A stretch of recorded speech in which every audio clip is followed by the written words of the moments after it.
আসসালামু আলাইকুম রহমতুল্লাহি ওবরাকাতু।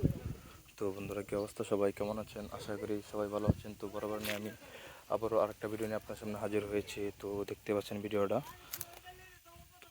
অন্যরকম, দেখেন, আশা করি ভালো লাগবে। একটা গাছের ফুলও আছে, আবার ফলও আছে, ওই যে লুব্বা গাছের মতো কি জানি দেখা যাচ্ছে। তো দেখতে পাচ্ছেন, আপনারা দেখেন, আশা করি ভালো লাগবে।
তো বন্ধুরা দেখেন, সবাই ভিডিওটা দেখবেন, লাইক শেয়ার কমেন্ট করবেন, সবার পাশে দেখবেন। সবাইকে অসংখ্য অসংখ্য ধন্যবাদ। সবার জন্য বন্ধুরা মন খুলে, মন উজাড় করে সবার জন্য দোয়া করবো। সবাই ভালো থাকবেন, সুস্থ থাকবেন। সবাই আমার জন্য দোয়া করবেন। চ্যানেলটা অবশ্যই সাবস্ক্রাইব করে দেবেন। সবার কাছ থেকে বিদায় নিচ্ছি।